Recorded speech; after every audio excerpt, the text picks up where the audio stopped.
Good afternoon, everyone, and welcome to our webinar this afternoon. First off, we would like to thank you all for all of your hard work and the depth of, and passion of your discussions this morning. We've gotten some wonderful feedback around some of the great work that you're doing. So I want to thank you very much. My name is Lou Panessa, and I am here today with three wonderful people who have been helping to construct and pull this all together. Stephanie Fernandez, who is working through the Office of Human Rights and Equity under the leadership of Nalini Jagnunden, is here today, and she will do the land acknowledgement. We have Gina Miko-Monaco, who is doing some fantastic work preparing some of the curriculum work that will need to be in place as we begin the work of de-streaming math. But as you all know, it's more than just about one particular subject. It's about reframing the work that we are doing in our schools and in our classrooms. And of course, we have an absolutely inspiring, motivating, fantastic, knowledgeable speaker who I will introduce shortly. Let us begin, though, with a prayer. In the name of the Father, and of the Son, and of the Holy Spirit, amen. God, you have given all peoples one common origin. It is your will that they be gathered together as one family in yourself. Fill the hearts of mankind with the fire of your love and with the desire to ensure justice for all. By sharing the good things you give us, may we secure an equality for all throughout the world. May there be an end to strife, division, and war. May there be a dawning of a truly just society built on love and peace. We ask this in the name of Jesus our Lord. Amen. In the name of the Father, and of the Son, and the Holy Spirit. Amen. And Stephanie, if I could ask you to read the land acknowledgement. Of course. Can you hear me, Lou? Yep. Okay, perfect. We are gathered on the ancestral lands and waters of all Indigenous peoples who have left their footprints on Mother Earth before us. We respectfully acknowledge those who have walked on it, those who walk on it now, and future generations who have yet to walk upon it. We pray to the Creator for strength and wisdom that all may continue to serve as stewards of the earth. Thank you so much, Stephanie. Now, for those of you who might have any questions during the course of this webinar, you might want to take a picture of this particular slide. It's a bit.ly link to the Google form where you can submit your question. So please feel free to do so. We'll do our best at the end of Dr. Campbell's presentation to address as many of the questions as we can. So you can either quickly jot that down. It's YCDSB-Dr. ABC bit.ly if you want to get that down, or take a picture, as the kids will do in class, take a picture of the bit.ly. That'd be great. So moving on to the next part, just a quote that has been resonating with me quite a lot lately as we've been doing this work and really digging in. If not us, then who? If not now, then when? And I think that moving into the next part of this presentation, we have an answer to at least one of these questions, perhaps even both. And I'd like to introduce Dr. Andrew B. Campbell, Dr. ABC, who is a graduate of the University of Toronto with a PhD in educational leadership, policy, and diversity. He is currently a faculty member in the Master of Teaching program at the University of Toronto and an adjunct assistant professor at Queen's University. Dr. Campbell is an Ontario certified teacher and has been an educator for over 25 years in countries such as Jamaica, the Bahamas, and Canada. He has authored 2 books, Teachable Moments with Dr. ABC, A Spoonful for the Journey in 2015, and The Invisible Student in the Jamaican Classroom in 2018. His research and scholarship focus on issues of equity, diversity, inclusion, cultural competency, education leadership, 2 SLGBTQ+ issues, and teacher performance evaluation. Dr. Campbell continues to present at various peer-reviewed academic conferences across North America and the Caribbean. He is a wonderful facilitator, a motivational speaker, and has delivered several keynotes, Dr. Campbell appreciates fashion, enjoys traveling and meeting new people, and equally finds pleasure in bringing his community together to share a good meal. So at this point, I would like to turn the camera and the presentation over to Dr. Campbell. Thank you so much. Thank you so much for having me. Thank you so much for being here. I want to say a pleasant good afternoon to everyone, and happy to have you participating in this conversation that is necessary for us to do the work that we do as educators. You know, educators are powerful people. You know, I keep saying that when it comes to talking about change and talking about mindset and talking about the issues in equity, diversity, and inclusion, I always say educators, we are powerful people. And the more we realize how powerful we are, the more we understand that we indeed can be the change and do the change that is needed and that is necessary. And so, stop that. I'm trying to share my screen. Right. Awesome. Cancel that. So I'm very, very, very excited to be here to share with you.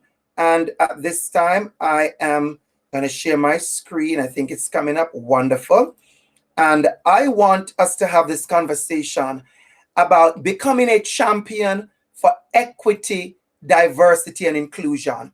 And what is common happening is that there's a lot going on at this present time when it comes to matters of equity, diversity, inclusion, racism, anti-Black racism, issues to do with social justice in education. And we all have a part to play.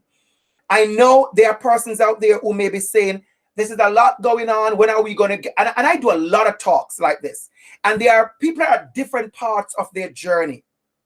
There are some people who have acknowledged the issues in our schools that are not new.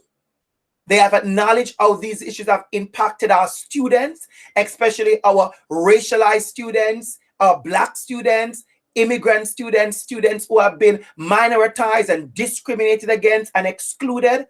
They have also recognized how many of our programs in our school have disproportionately discriminated against certain students. We see the overrepresentation of Black students and racialized students in pull-out programs and in certain streaming, and also the lack of representation of Black identified colleagues and also students in many areas.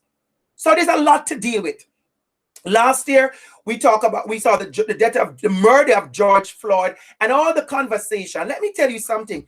There are school boards that have been having major conversations. And there are some spaces where there's absolutely no conversation. It's as if the issues that are affecting the society, they don't exist to some of us. And what that does is that it allows us to continue having racism in our school. So we want to name that there are issues in our school to do with race and inequities and inequalities.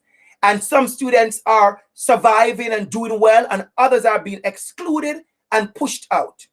So why are we having this conversation? We're having this conversation because you are looking at de-streaming as one of the major issues in our schools, but there are levels to de-streaming, and I'm sure you had a conversation this morning about all the undercurrent or the historical context to de-streaming. With that also comes the inequities in our schools.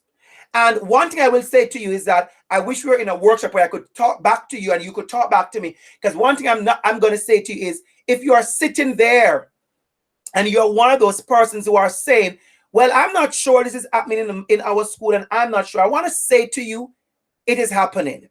Your school board leadership already acknowledge it's happening. If you go on any school board, including yours, you will find equity statements, anti-Black racism statement, talking about we acknowledge. And that's why I want us to be very intentional about when we talk about equity, diversity, and inclusion. We have to acknowledge and name the injustices and the inequities that is happening, because you cannot fix what you don't know. If you try to do that, then you're being pretentious. You cannot disrupt. We like to say we are disrupting. You cannot disrupt what is not there. So we want you to own that fact. But I want to talk about being a champion for diversity, equity, and inclusion. Why did you use the word champion, Dr. Campbell? Why did I use the word champion? Well, I use the word champion very, very, very, very intentional. There's a definition we get for the word champion. It comes very simple. A person who acts or argues for a cause or on behalf of someone else. I want us to use a very, very simple definition of a champion. A person who fights or argues for a cause or on behalf of someone else. And when I looked into the different words that came to the front when you think about champion, there are words like advocate, proponent, promoter, proposer, supporter, standard bearer, torch bearer, flag bearer, defender, protector, upholder, backer, sponsor, prime mover, and I love this one, pleader for. So I want to ask us as educators, are you willing and ready to be a champion? And you may say to me, well, I'm already a champion. Absolutely, I'm excited for that. But we are also know that we have many more levels to go in this work of disrupting anti-Black racism, this work of de-streaming, this work of making sure that students feel a sense of belonging. The data is out there. The data is clear that many of our students do not feel a sense of belonging in our school.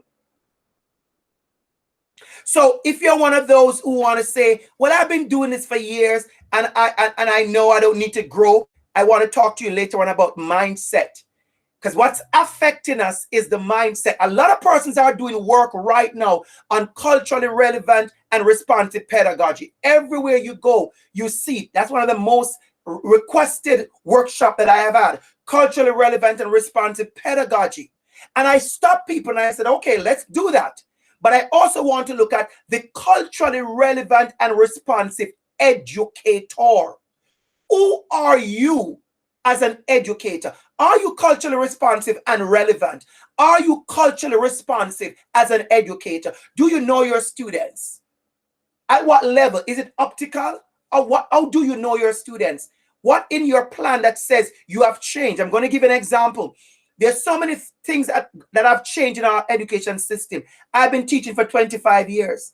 I could list many changes that has happened. How have you changed?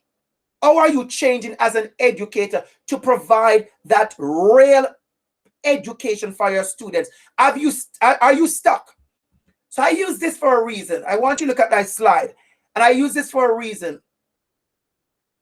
Because this is a stage.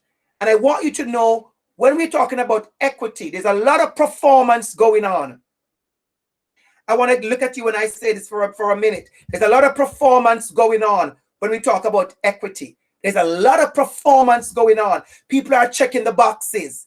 People are checking the boxes when it comes to equity, diversity, and inclusion. A lot of people are doing, well, let me check the box. And I feel I'm done enough. I go to one workshop. When I do workshop, I say to people, you cannot attend one workshop and then walk away thinking you are now certified equitable. No, you are not. You are not. Equity, challenging and doing actions takes growth. It's a process that we have to go through. So this one day today is not going to make you the great equity person. But what it does is start you on a journey. Or if you're ready, which I think most of you are ready, on a journey, it allows you to continue on that journey.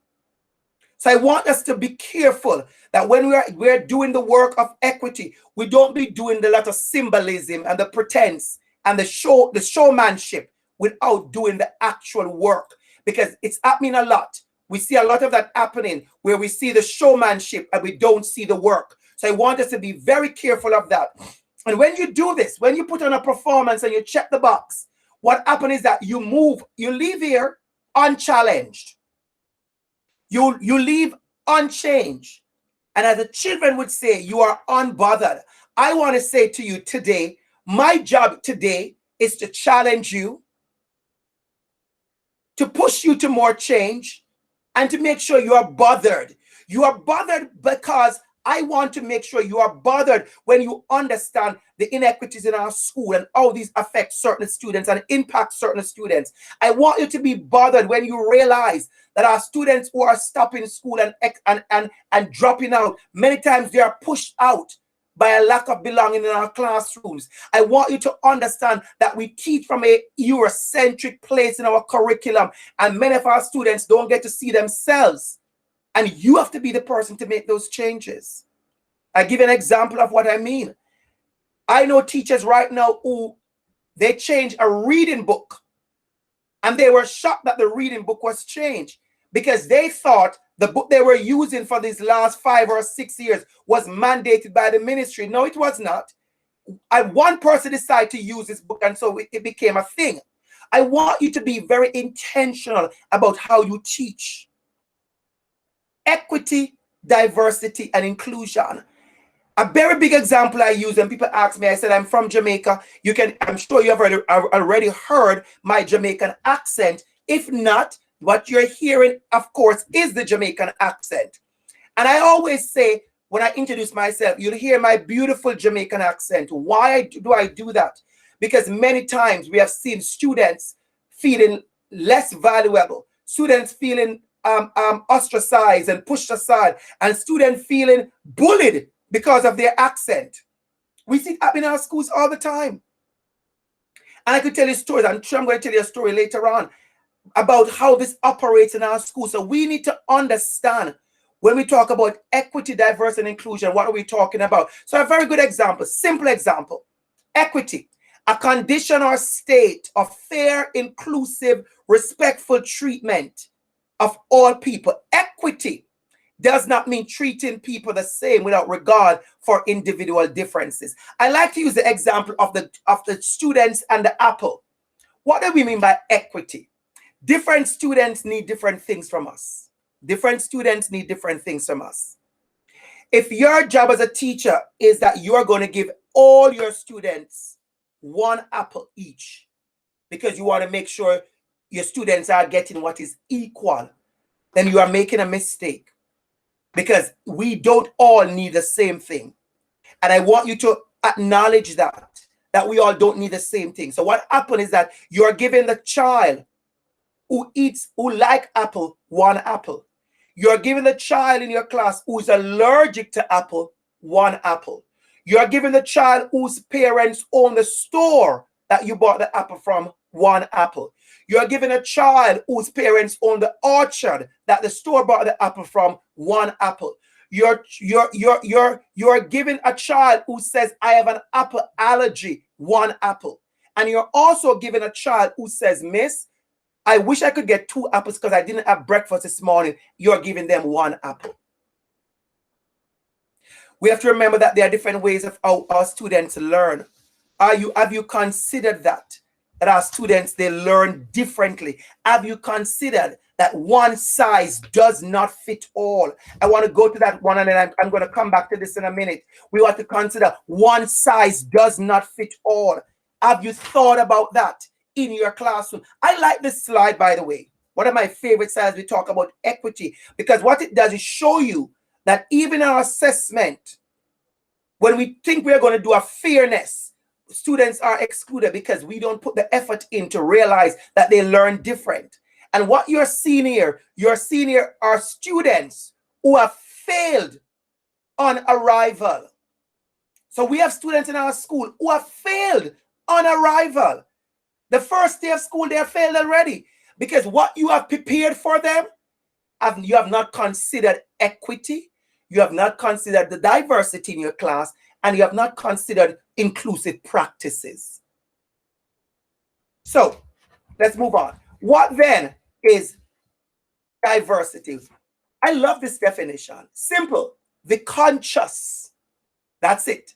The conscious acceptance, belief, recognition, and thought that differences exist. I like that word, the conscious acceptance. I can tell you I do a lot of work in this area.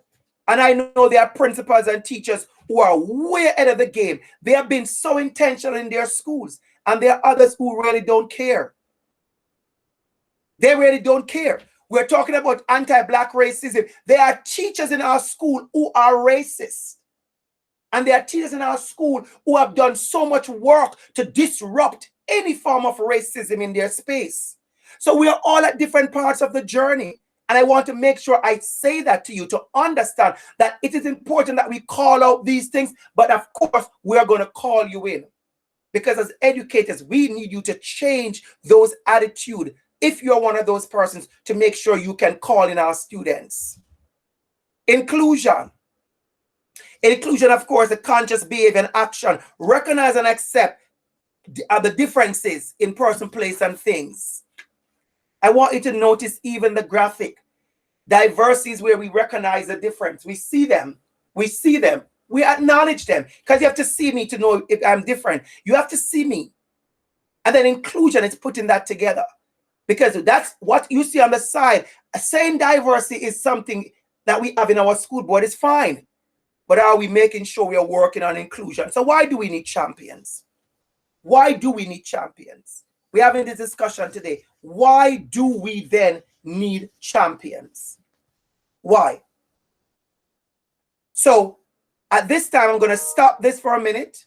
I'm going to stop here for a minute. And what I'm going to do is, I think we have a link. We have a link. I'm going to ask you to click on the link. There are two different Jamboard links that you're going to get. I want you to click on one of the links. Don't click on all two. Just click on one. Thank you. Thank you. Thank you, Louise. Presenting, sharing the link. I want you to click on one of those links.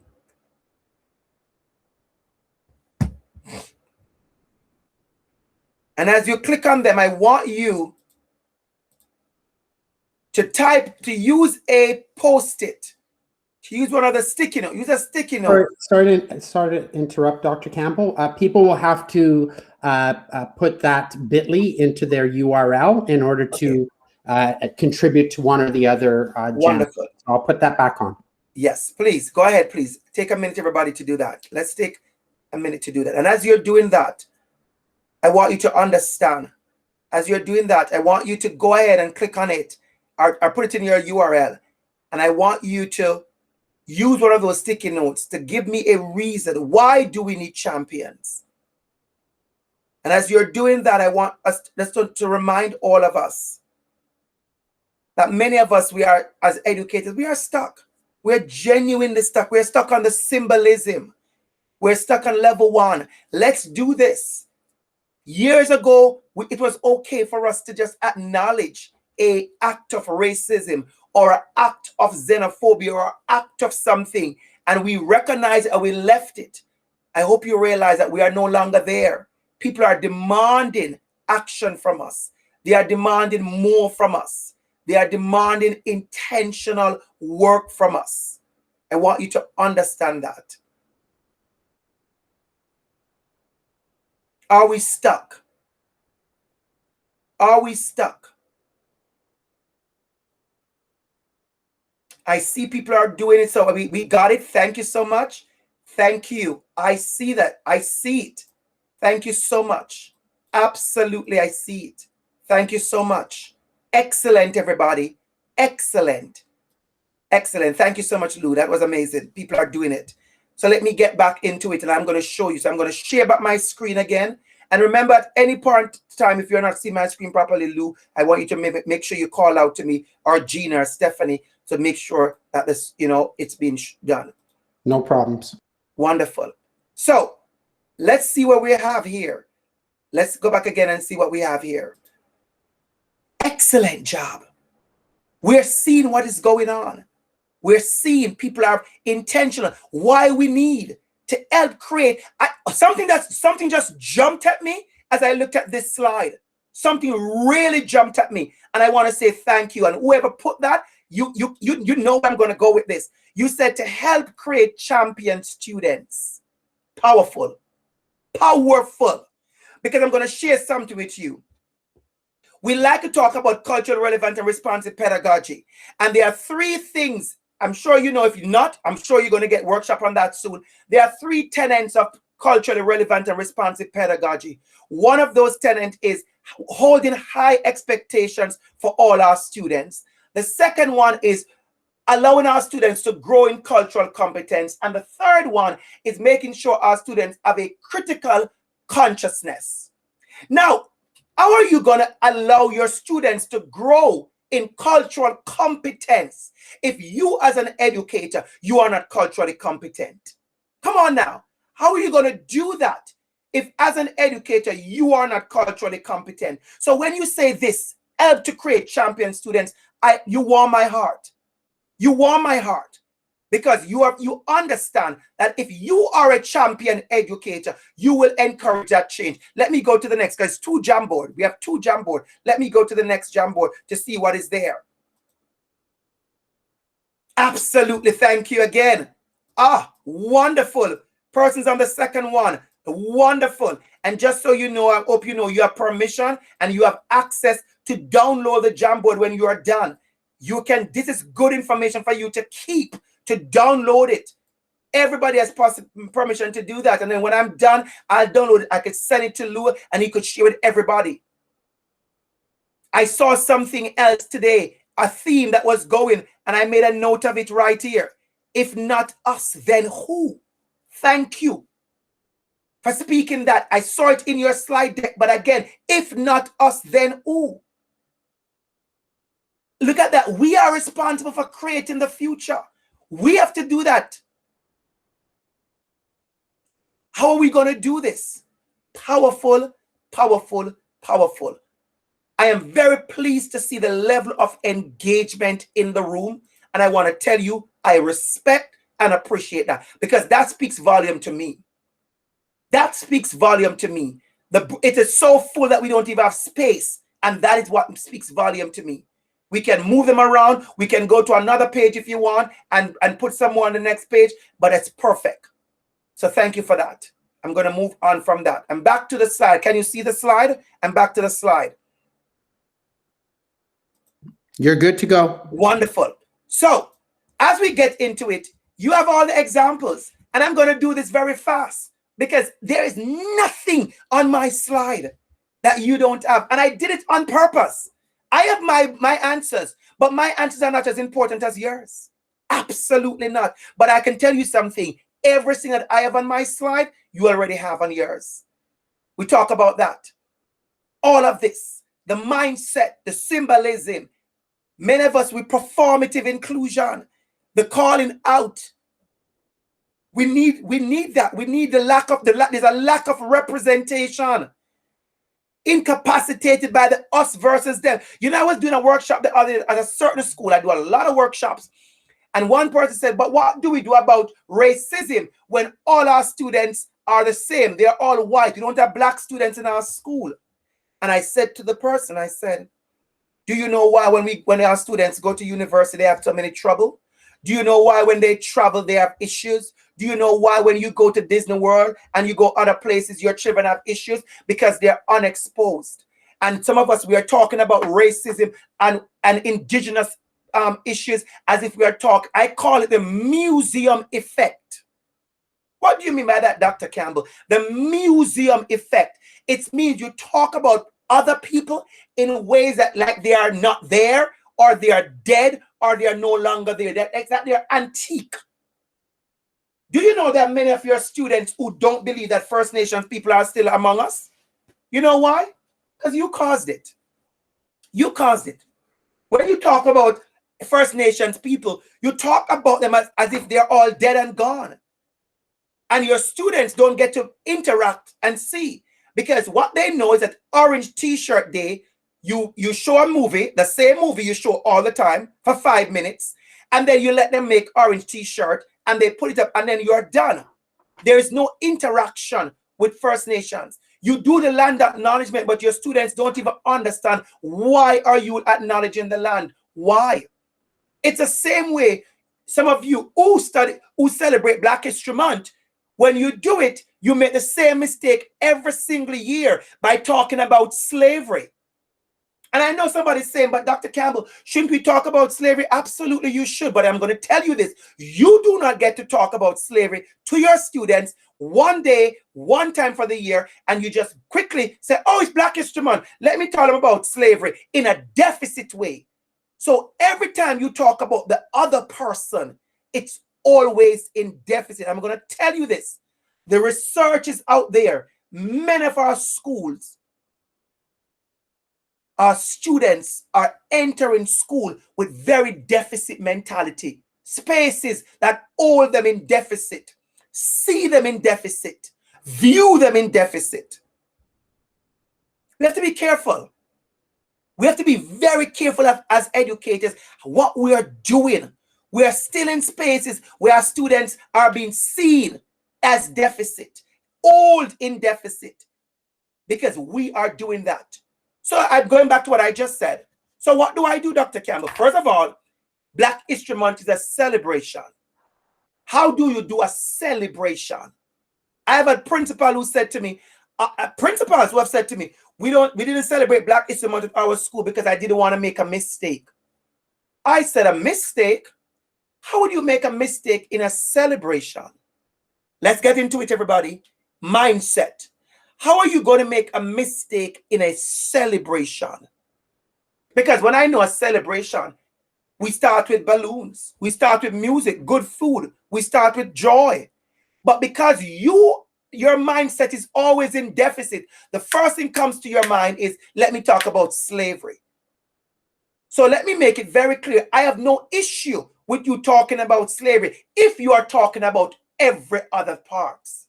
Because many of your students do not know Black excellence exists because you have not featured it. Let me repeat that. Many of your students are unaware that Black excellence is there because you don't feature it. And when you do feature it, you do it stereotype. So there's one picture in your school of a Black guy and he's playing basketball or he's running. I have no problem with basketball. I have no problem in running. But if that's all you feature Black people as, then what you're doing is perpetuating a stereotype and a deficit view of others. So I want us to think about it. Let me give an example. I just used an example about the library. I was a keynote speaker at the Ontario School Library. I was one of the speakers, I should say, at the Ontario School Library Association. When I made the statement, can I tell you how many librarians I know right now in many school boards and many areas who are working on an audit of what kind of books there? I can tell you some amazing success stories happening now where librarians are being intentional about how they are resourcing the library. There are librarians who have said, Dr. Campbell, you are right. We have the one Black bin and the one equity bin and the one First Nations bin and the one, this kind of bin and the one that kind of bin. She said, we have been working at creating shelves with literature about Indigenous people, shelves with literature about Black people and excellence. Because your one book is failing our students. So if you are listening to me, I want you to be intentional and realize when you are done here, you have work to do, and stop using that one old book that further disenfranchise and further push people in deficit because you have not invested as an educator to make sure you champion the work of all your students. You have seen this before. Equality, equity, and reality. Why we want to talk about being a champion? What is the reality in your school? If I ask you right now, what is the reality in your school? I've been doing this work for years. I'm sure you know I've been doing this work for years. I could give you tons of story. This morning I did a workshop. I told a story. I'm going to give an example. I'm going to stop this because I want to share the example with you. I want you to look at me. This morning, I gave an example in a workshop. I was teaching about 6 years ago. I was teaching in a school. I was teaching a grade 1-2 split. Predominantly white school. Predominantly white school, like 90% white or 95. there was maybe 90. There's about a good handful of Asian students, and there was about 3 black students in the entire school, and maybe about 4 or 5 Indian students. And I'm teaching regular. I'm teaching maths, by the way, and I like to use certain videos. And so I logged in on the computer. I'm teaching my maths class. I'm new to the school. It's a grade 1, 2 amazing kids. They love me. I love them. We are teaching. We are learning together. And immediately I played a video. And the lady on the video is Indian. She has a beautiful Indian accent. And there's an Indian boy in my class. And immediately the kids start to laugh at the accent. And the little Indian boy start to cry. Now, what would you do? Many of you are so good at teaching, and you are so focused on good teaching that you decide to continue teaching. Good teaching is about other people's children. It's not about your great lesson plan. Quality teaching is when your students know that you care and you care for them. Quality teaching is about connection. I have seen teachers who are brightest and they fail because they make no connection. They're very good teachers, but they cannot connect. Because teaching is a relationship thing. And so I stopped the class. I brought the class to the carpet. And I started not with the boy. Listen to me carefully. I didn't start with the boy who was crying.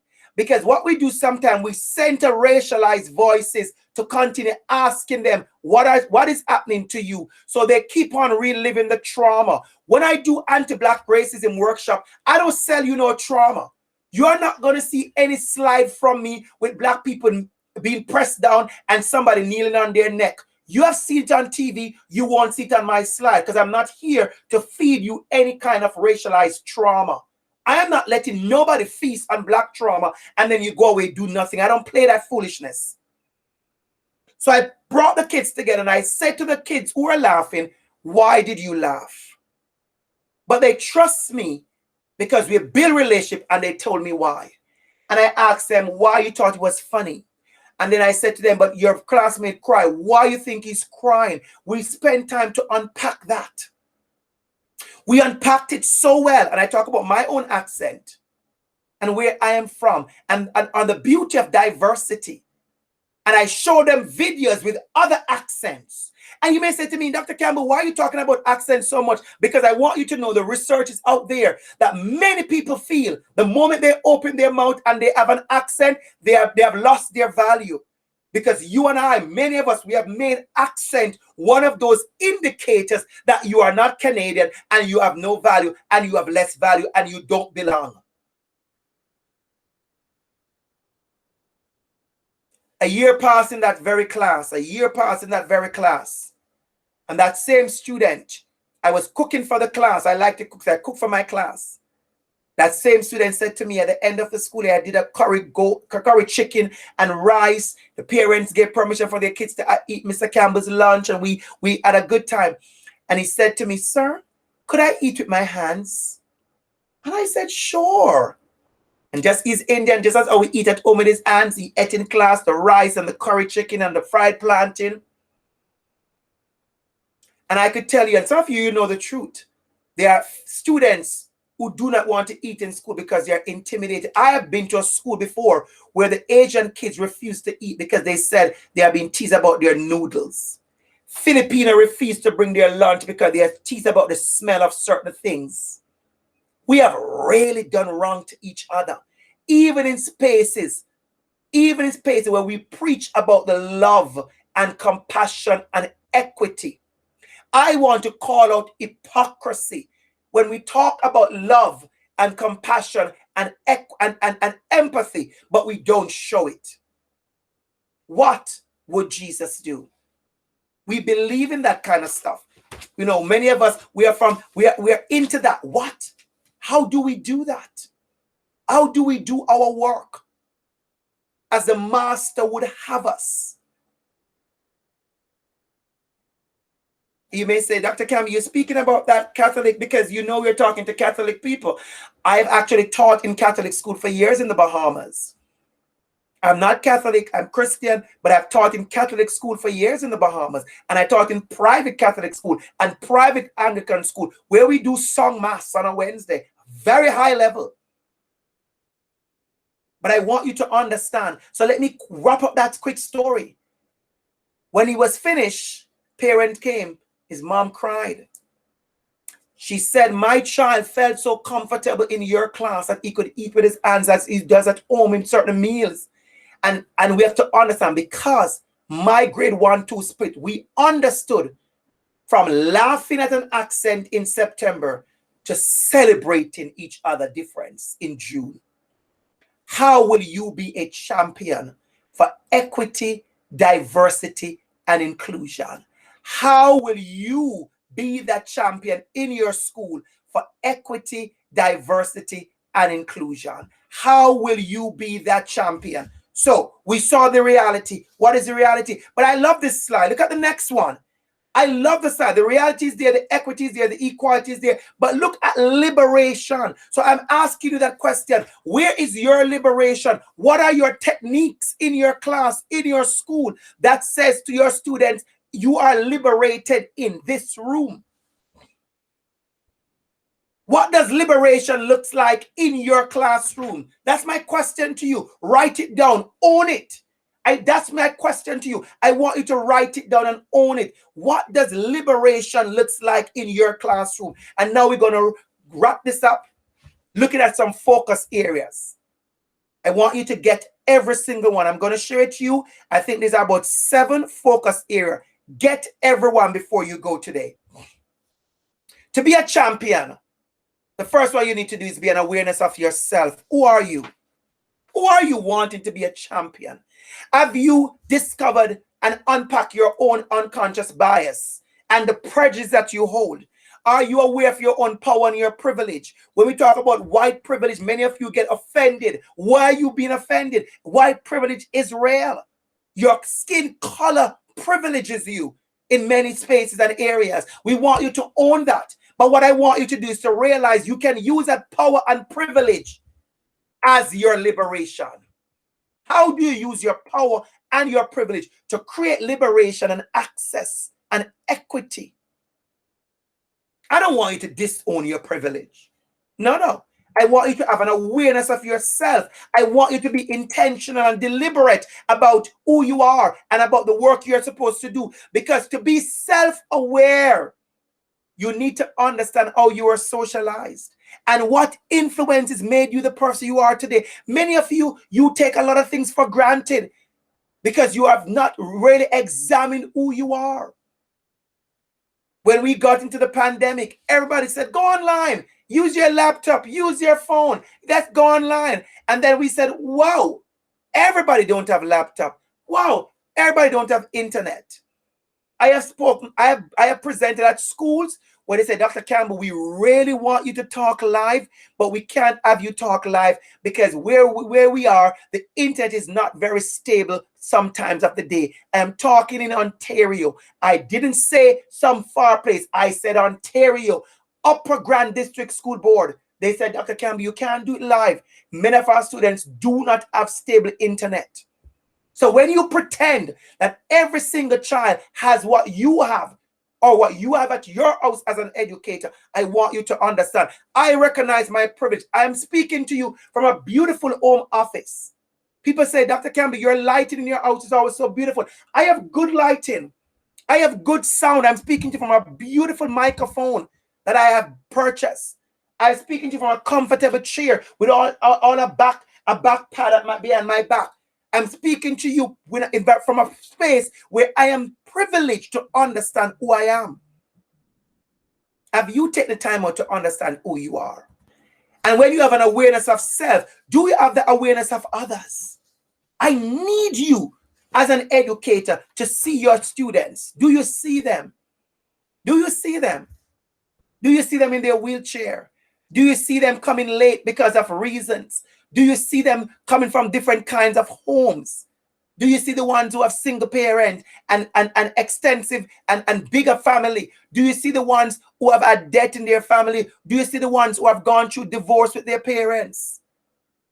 Do you see the ones who are foster care, the ones who are adopted, the ones who are not well because they're either epileptic or they have some form of sickness, so they have to be absent quite often? Do you see all your students? One of my favorite movies, Avatar. Powerful movie. If you have never watched Avatar, it's a good watch. Do we see our parents and our community? Do we see our colleagues? We're talking about our students, but do we see our colleagues? Some of you don't know how to be an ally. You like to use the word ally, but you do not know how to be an ally. You are not an ally. You're running after a title, but you have not done the work of an ally. When you were over there and you heard that racist joke, did you call it out or did you laugh as well? You see, some of you think I want to give you, some of you, what we do, we have these big documents, equity document, equity framework. Oh, I could tell you, I have gone through tons of beautiful policies. They are amazing policies. My job to you and my question to you is, how will those policies translate in your class? Principals who are listening to me, how will those equity policies at the board translate in your school? Because every school is different, you know. Every school is different. How will your parents know what is in the policy? Because they're not going to read it. Will they see the policy through your actions that says, I see you? The next one we're going to do, we're engaging in courageous conversations. I want you to be aware that every single time I speak somewhere, there are people who love my conversation and there are people who are upset by almost every word I say. I want to say good afternoon to everybody. Those who are excited to be here, those who are pissed by what I'm saying, I want to say good afternoon to everybody. Because what we're going to know is that we have to engage in courageous conversations. We have to talk about the microaggressions, the micro insults, the invalidations. We have to talk about the racism in our school, the exclusion. We have to talk about who is being in certain program. We have to talk about why two parents came to me and said to me a couple years ago, their children do ballet. And as a dance teacher, their girl should be at the front of the dance. But they saw a new girl. She's racialized. She's at the front of the dance. And they thought it was okay to go to the principal to say that. The principal called me. It took 2 minutes. The conversation took 2 minutes. I said to the parents, I am the teacher in charge and I make those decisions. What would you do? What have you done? Because we are teachers. We know there are parents who push their power and their privilege in the school. We know that. We don't have to pretend like we don't know that. Are you engaged in those courageous conversations and say to the parent, and you shouldn't even feel bold enough to come to the school to ask me that? You're not going to get in trouble. There's no trouble to get in there. You have to be smart. You are a professional. You're not a child. You are a professional. Are we engaged in those courageous conversations? We need those courageous conversations. And let me just say something about social media. It's important for you to know that it's okay. Even if I'm talking to you now, if you want to post things on Twitter and tag me, you have my permission. Because that's a part of the conversation, you know. You'd be surprised how many persons have thanked me because they see me consistently engaging in courageous conversations on social media. It's a language we're speaking. So you do have my permission. If you're on Twitter, just post a picture of any of the slide. Post a picture of me. Post something I said. Tag me in it. It's important. We have this conversation. I want to call on you, individual. What is your school culture and climate like? What is the culture and climate in your school like? What is it like? Because culture and climate in schools are different, you know. Who set the culture? Who set the tone in your school? I told you the other day, I have been to schools where the staff is celebrating Black History Month, celebrating Chinese New Year. And I've gone to other schools where nothing happens? What is the culture and climate like in your school? Who is seen? Who is promoted? Who is highlighted? What does excellent looks like? There are many ways to celebrate excellence. I was at a school once where we had a tree, the tree of excellence. And we quickly, after about a year, realized that the only child who goes on that tree was the child who got A+. And we decided as a school, we have to celebrate other forms of excellence, because achievement should look many different ways. And so we found ways to make sure, to ensure that other students were celebrated. Are you working at ensuring that other students are celebrated? I'll give you another example. I was in a school once. Because we like to talk about we can't do this. It's somehow, as teachers, we are so creative. I want to talk about that for a minute. As teachers, we are so creative. We are so creative as teachers. But somehow, when it comes to equity, it's as if we have no ideas. I've seen teachers who are the most creative persons, who have done amazing work. I've seen teachers teach solid, liquid, and gas, and machines, and integers, and maths concepts in grade 7 and grade 8 that make you go, wow. But somehow when it comes to equity, all that creativity is gone. They have no ideas. And they keep looking to the one black person and staff. Tell us what to do. You have to be intentional. Let me give you an example what I mean. Years ago when I came to Canada, 2008. 2008, I came to Toronto. And I saw persons downtown looking really different from, everybody looks different, but I saw a certain group of people. And I said, who are those people? And somebody said, oh, those are Indigenous people. They are First Nations. They're First Nations people. And I go, wow. And I was excited because I am from Jamaica. And if you know the story or you know the history, our First Nation people were wiped out by Christopher Columbus. And I'm sure everybody's come to the place where we stop teaching the lie that Christopher Columbus discovered the New World. He didn't discover anything. It was here before. And we no longer celebrate Christopher Columbus because we realize who he really was or who he really is. And we are claiming our stories and claiming our truths. And that's why we talk about unlearning, because many of us must unlearn. I grew up in a very colonial space. I'm from Jamaica, ruled by the British till 1962. You have to understand, I know what I'm talking about. We used to all, as a little boys, we all wanted to be Christopher Columbus. He discovered the world. He sailed to the Caribbean in the Pinta, the Nina, and the Santa Maria. We wanted to be a little bit of Columbus ourselves until we were taught. We had to unlearn and relearn. Are you okay? Are you invested in your own unlearning? Teachers, I'm talking. Are you invested in your own unlearning, teachers? So when I saw that up in downtown Toronto, I started to ask questions, and all came to me were negative about First Nations people. Very negative narrative. And then I started to realize, Andrew, you have some unlearning to do.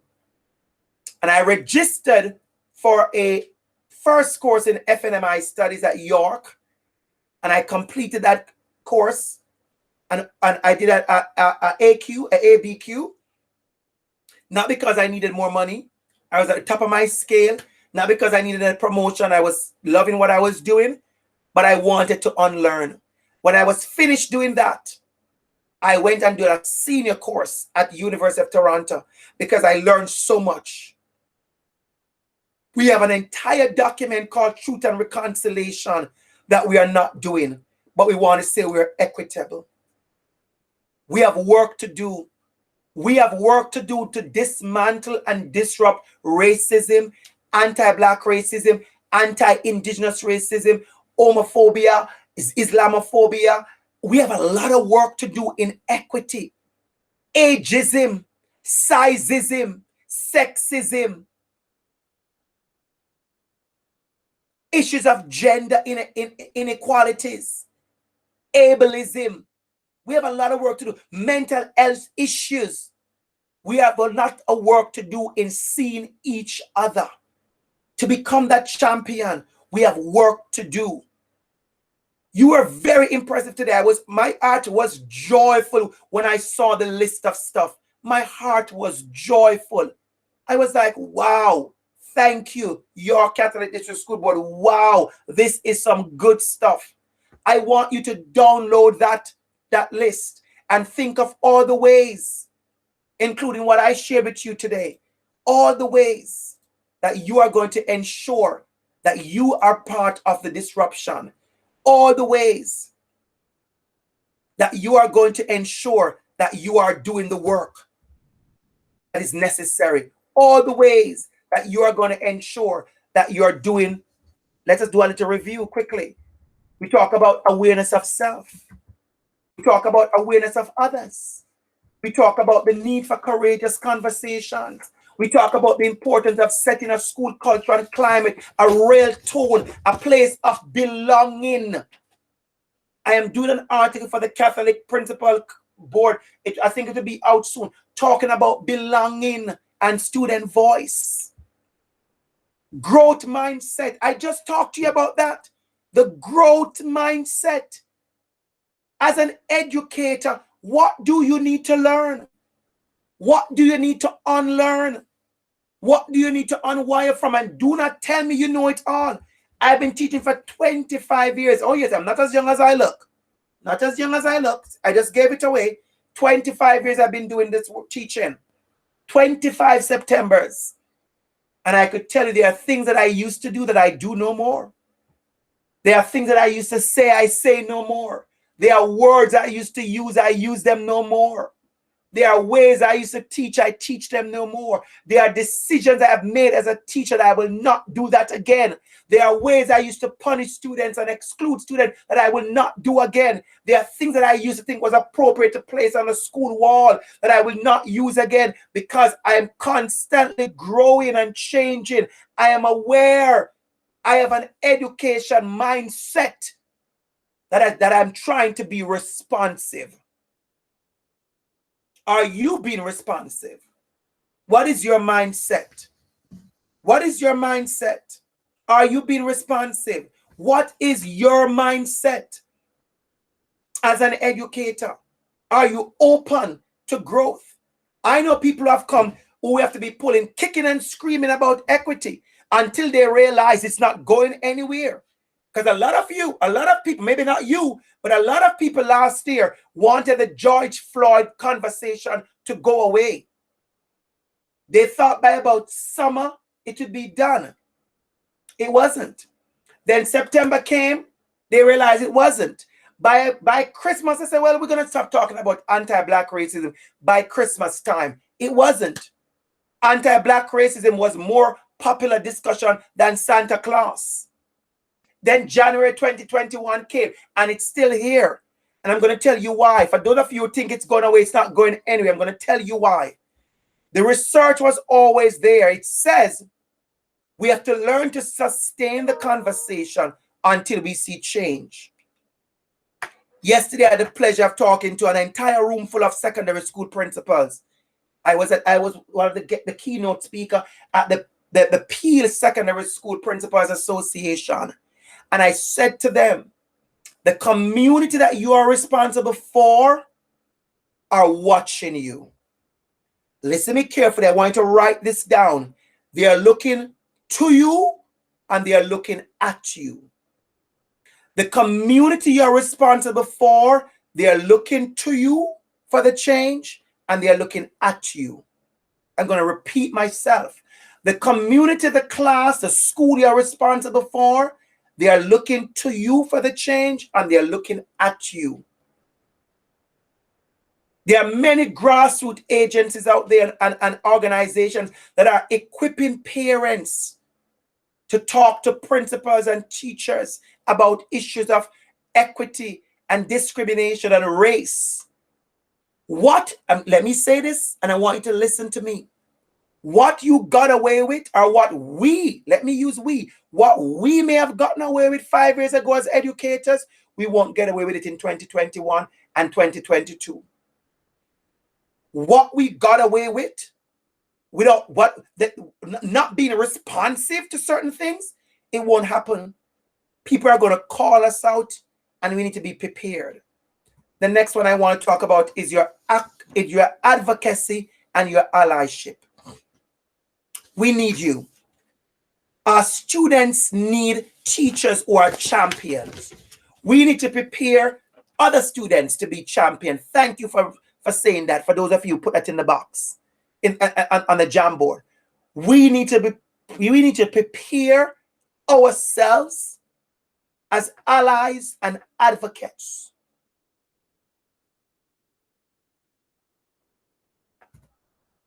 We have what we call convenient allyship. When we have a workshop, we'll go into this in more detail. Convenient allyship. We do it when it's appropriate, when it's convenient, personal gain from it, grandstanding. We only do it because we get some personal reward. Do you know how many persons are rushing to be on the equity committee? Do you want to be a real change, or you're doing that just for performance?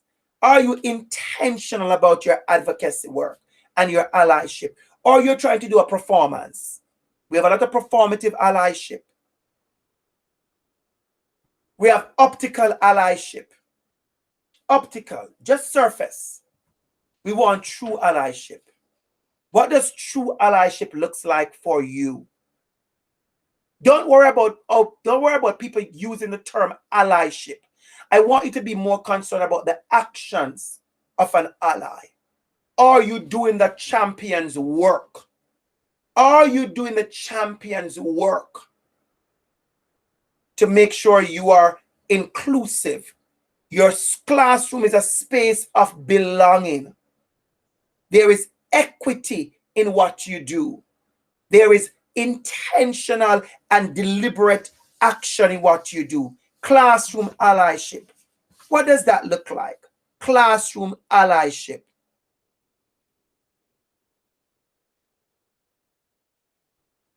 In closing of this talk, we'll take about maybe have a few minutes for questions. In closing, I want to leave it to you and challenge you. What is your role in all of this? What is your role? You can't separate your teaching from who you are. When things happen in your classroom, especially in high school, when things happen in your classroom, you have to remember what is your role in that process. Are you allowing your prejudice and your bias to take root? Let's go back up to the top. Is there a student in the school who will say, my teacher is racist? And if we check it out, we realize by what you have said. I'm going to tell you something. One of my incidents of racism was in a school with a janitor. That's why when I do workshops and the staff says to me, we are going to speak to the entire staff, I said, does that include the office administrator and the SNA and the EC and the ENA and the child youth worker and the janitor? I said, bring everybody to the workshop. Bring everybody to the workshop. One of my incidents was with a janitor in a school that felt, remember, I'm Black. And I am the most qualified teacher on that staff at the time. I am the most qualified person in the building, as a matter of fact. But her energy towards me and how she tried to speak to me would want to remind me that I was an immigrant and I was Black in a space that is predominantly white and I did not belong there. And she, being the janitor, thought she was even more important than me because she walked with white skin. I want you to understand how it operates in our school. And I'm sure many people can tell you of their own stories. Because when we go unchallenged, and unchange, and our unconscious bias and implicit bias and the micro and the macro aggressions are left unchecked, then we see the issues of racism. People behaved last month as if anti-Asian racism was new. I've heard so much racist things about Asian people years upon years. Everybody pretend last month like, oh my God, it's new. It's not new. And you know it's not new. Are you a denier? Are you a bystander? Are you a pretender? You walk into a Starbucks, you see an incident, you hear somebody making a derogatory joke about someone, about racist joke. Do you just get your coffee and walk away because it's not your business? Or you could simply say, well, that's actually not funny. And that's not a joke, and that's actually discrimination. You are at your cottage for the weekend. All your usual friends gather. Someone makes a racist joke. Do you sit there and sip on your good summer drink? Maybe an extra splash of lime, and you say nothing. Huh? You say nothing. Or do you say to them, hey guys, you are my friends. I love you all. You know that. But what you just said, we're not going to be saying that. I don't appreciate it. That's racist. That's homophobic. That's transphobic. That's xenophobia. That's ageism. That's sizeism. That's colorism. You call it out. You have to call it out. I didn't say call it out and turn over the table. I said call it out and call them in to have that conversation with them. Because what you're not going to do is when you see that happening, and then when it's all done, you send a text to me to say, hi, Andrew, I'm sorry that happened to you. I don't want your text. I don't want your text because you had an opportunity to interrupt and disrupt, and you did not. You denied, you were a bystander, you were pretending, you checked the box. What I want from us is that I want us to raise our expectations. I want you to be an ally, a true advocate for your student. I don't need to go on the street, you know. Don't come off of this. Don't you stop and say, oh, Dr. Campbell want me to go downtown Toronto and block the street or go to the York Center and beat. No. I want you to be an advocate within your school and your class. Start there. Start there. Be a real ally. And then you can move on to levels like accomplice and co-conspirator, because people want to rush you to titles. Everybody wants a new title, but nobody wants to do the work. Everybody rushing for a new title, a new label. Nobody wants to be called an ally anymore. You want to be called an accomplice and a co-conspirator. No, you're not. You're not any accomplice and you're not a co-conspirator. You need to do the work. Stop calling yourself things. Stop taking on labels and titles without doing the work. Now, if you're doing the work, I'm fine. But we don't need another title. We do not need another title. We need action. I'm going to repeat that as I close. We do not need another title.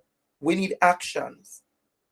And I'm going to leave you with one of my popular quotes that I use all the time. Every workshop I do, it's at the end. Your actions to promote inclusion within your organization must be intentional and deliberate. As I saw your work that you engaged in this morning, as I saw your conversation that you did this morning, there's something that caught my eyes. This slide caught my eyes. And how are the children? I will close by asking you, how are the children? I want you to understand the power you have in being an ally, and power you have in being an educator, the power you have in making change, the power you have. You walk in power as an educator. You are not powerless. You walk in power and authority. Use it to change lives. Use it to disrupt any inequity. Use it to make sure your students know that you see them and you care. Nothing beats love, compassion, and empathy. Nothing. If you ask me to speak on those words, I speak on them forever. Love, compassion, and empathy. That's what our classroom is lacking. Our classrooms, they are lacking love, compassion, and equity. Thank you so much for listening. Thank you so much for understanding the role of a champion. Thank you so much for deciding that you are going to be engaged in that growth process. Nobody's logging off here today certified anti, racist, and you are the chief. You are good at it. You are certified. You're perfect. Nobody's getting no stamp today. But what you're getting is an acknowledgement that you are engaging in a process of growth. And I want you to understand the value as an educator to have that growth mindset that will lead to change. So thank you so much for listening. Thank you so much for engaging. I think we have time for about 1 or 2 questions. If we have those, we can take them. Thank you. Absolutely. Thank you so much. Chills, especially when you asked, and how were the children? Very much appreciate you tying it in. Thank you so much. Okay, we have, if there's any indication of your impact, it's how my phone has exploded over the last hour and a little bit. Thank you. The Google form has exploded a little bit, and Yes. there's a bit of activity on Twitter. So thank you so much. Thank you. Absolutely. Definite evidence of impact. So one question we've got here, de-streaming is a valuable way of addressing inequity and discrimination. Mhm. What are other ways that the board can address inequity to support and buttress this de-streaming initiative? And how would you recommend YCDSB start to make a systemic change? Thank you. Really good question. Absolutely. Look, one thing I will definitely leave with you is examination of policies. I want people to realize that a lot of the policies we have in our schools, they are not, how should I put it? Bad people did not get up and say, let me go write a policy that is going to be so horrible that it's going to exclude people. But what happened is that once you engage in that policy construct, you write a policy from a certain place and a certain space and a certain frame, and it end up excluding person. Let me give you an example. There was an article in Alberta where the school dress policy says you cannot wear do-rag. So the school came up with a dress policy, and one of them is no do-rag. Now, you have to understand that there's only 2 students really in our school that wear do-rag, Black boys and Hispanic boys. That's really who gravitate to do-rag. And so it's intentionally targeting Black and Hispanic boys, because what the intention was is that they look like do-rag is associated with gangster. A do-rag is a head covering. It's not a gangster. But the school board decided to do that, and there was a big case in Alberta over it. So I want us to look at our policies. I want us to look at your policies. Let me give an example. When you write in an IRN something that says 5 years Canadian experience, you are also saying no immigrants at this time. 5 years Canadian experience. You have to be careful. A lot of people have used that to prevent immigrants from applying. And right now, I can tell you, Lou, there's a lot of HR people who are looking at job ads. I can tell you there are job ads that are being examined by certain words that are very excluding. So you have to look at some of the policies you have. And I said, use those equity lens. We like to talk about equity lens, but I want to remind you, equity lens are really, really dangerous lens. They're serious. When you put on an equity lens, the first thing you do, you say, oh, wow. You see the dirt. Equity lens show up the dirt. It shows up the inequity. That's what it does. It shows it up. Are you ready to put equity lens on? So I would say, put on your equity lens. Look who is on your programs. Let me give you another example of that. So we talk about examine the policies, right? And examine the little processes. Let me give you an example. I was at a space once And I was asked to MC an event, being the master of ceremony, the host for an event. That's what I enjoy that. And it was a competition. And they gave me the list of judges that I'm supposed to contact, because I was asked to contact the judges to put them on, to confirm them. I saw 6 names, 6 judges. There were 6 white judges. I turned to them and I said, we have to change up the judging panel. We have contestants who are racialized. And here we go again, using 6 white people on a panel to show power and privilege and to make decisions for racialized people. Immediately what I did, I took the paper, I crossed off 2 names, and I used my own phone and I contacted racialized people to say, can you be a judge? And I got 2. After that, they were intentional about their judges' selection. Little things we do in school that says to people, we don't have the power. Little things we do in school that says to racialized persons, you don't have the power. Little things we do in school that says you don't belong here. We have to know how to make those changes. So I would say look into those policies and those practices and examine them and see who is being disenfranchised by some of those things. Perfect. Perfect. Do we have time for one more question then? Absolutely, yes. One more. Being mindful of our time. Okay, so I'm going to go to this because this is a question that we probably run into in our day-to-day. It's a great question. So how do we confront and handle situations where colleagues are showing racist and discriminatory behavior? Woo! Listen, listen, listen. Can I share something with you? I have done a lot of workshop series. So what I mean by workshops, I do like today, I'm at your keynote. That's a keynote. I've done a lot of guest talks, but I do workshop series, like a board or a group will have me for a 4 or 5 or 3-part series. Now, at the end of each series, if we ever do that together, I think we're going to work together soon. If we do that together, at the end of each workshop, I ask the same 4 questions. So anybody who have done a workshop series with me, they know the same 4 questions. And I ask it because we're coming back the next week or the next month, and I come back to them. And I think people I have a principal asking me to use it. And I said, of course, use it, because they realize how intentional I am about it. This morning I was in Regina this morning, virtually. I was in Regina, and we're in our 4-part series, and this was part 3, and we brought back the questions from part 2. And I keep circling and showing them the recurring questions. You know what the recurring question is?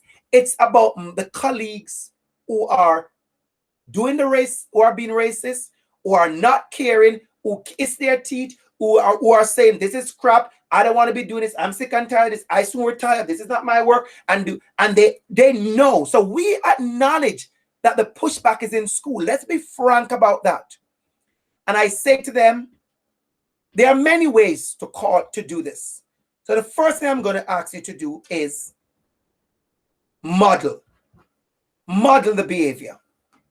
So you keep, as educators, I want you to model the desired behavior. Before you do anything else, make sure your space is welcoming and belonging and safe. So you see a teacher next door doing certain things, make sure you are not doing that. So you model let your classroom be that safe haven. Here comes the next thing I want you to do. I want you to be brave enough, and I use the word brave because this work is brave work. This work is brave work. This work is brave work. It's not the most popular work. I tell people all the while, I make it look easy. I make it look fabulous. They always like my clothes. Dr. Campbell, you always so dressed up. I make it look cute. But this is heavy lifting. Heavy lifting, Lou, and I take care of myself. I could give you numbers of people who have contacted me and said, I don't know you do it, because after 4 or 5 months of this, I am done. I am taking sick leave. I am this, I am that, because I feel the pressure. All the pressure comes to me, Lou. Or it comes to me. There are people who will never use me to do their talk because they realize I am not going to do foolishness. I'm going to call you out. I'm going to be speaking the truth. Let me just say this before I get to the answer again. I have had people contact me, tons of people, and they want a certain talk. I had one example of a guy, and he said to me, you're going to talk to a room full of managers and leaders. And he said, how do you talk about racism and anti-Black racism? And I said to him, what I'm going to do. And he says, no. I mean, these are going to be a lot of white guys, you know, and they, you know, and I said to him, I speak to them the same way. I said, when I'm disrupting anti-Black racism, I do it the same way everywhere. I am qualified enough to know how to speak to privileged white men. But what I'm not going to do is I'm going to leave them challenged. He didn't want that. He wanted me to come in and talk to them in a way that they could drink their beer and drink their wine and talk and engage and feel like they did something. I said, I am here. Like Bob Marley said, I want to disturb my neighbor. My job is to disturb you into doing better. And so my answer to that is, I want you to call out your colleagues. Listen to me carefully, but don't move. When you call out your colleagues, you have to call them in. I do not, let me repeat that for those who don't know me well. I do not believe in calling out and slamming the door. I believe in calling out and calling in. You know why, Lou? Because we are educators. We get the privilege of calling in. We are called to call in. You like that? We are called to call in. That's a Dr. Origin. That's a Dr. Campbell ABC original. That's a Dr. ABC original. We are called to call in. So I don't get to call you racist or whatever you and walk off. No. I call you in and I said, hey, we're going to work together. You and I are in the same committee. We're in the same school. We want to grow. And what I do, I start from my own way, Lou. I gave them examples. I use my First Nation example of how I was wired to hear certain things about First Nations people. And I had to unwire myself. Another example I use, and it's a good example as we close on this one. In 9/11, September 2001, I was teaching in Atlanta. When the second tower went, when the plane went to the second tower, I was in a bank that Monday, and I watched it on a TV live. I grew up in Jamaica. I had no Muslim friends. I had no Muslim neighbors. I knew nobody who was Muslim. I have no experience, good or bad, with Muslim people. But immediately after that, because of what was seen on the news, all of us start to have this thing about Muslim. So we go to the store, we see a person in a hijab, we look funny. We go to the airport, we see somebody in a hijab, we hope they're not on our plane. I call that wiring, Lou. We were wired. So I said to them, I was wired to go into an airport and I see a man looking like he's Muslim and I go, I hope he's not on my plane, Lord. Lord, I hope he's not on my plane. How do you unwire yourself? I start to make sure when I came to Canada, I have Muslim friends. I educate myself. I connected with them. I have classmates and students who identify as Muslim. We share, we talk, we grew together. I learned to unpack and unlearn those things and unwire myself. So I want you to do the call out, but then you want to call in. Because we have to be brave. We have to be brave. We have to be brave to do this work. So that's it for me. Okay, thank you so very much. I mean, I've taken pages and pages of notes. There's so much here for us to unpack and to discuss. And thank you to those of you who've submitted a question. We will use those questions as part of future work that we're going to do. Because the conversation. I was going to say to you that it's important to do. I've encouraged everybody to do that. And I can tell you there are places I've gone to that have listed the questions, all the questions, and they have created documents with the responses, almost like a FAQ, frequently asked question. And they have created stuff and people have gone, wow, this is good. So we're not going to take it and just ignore it.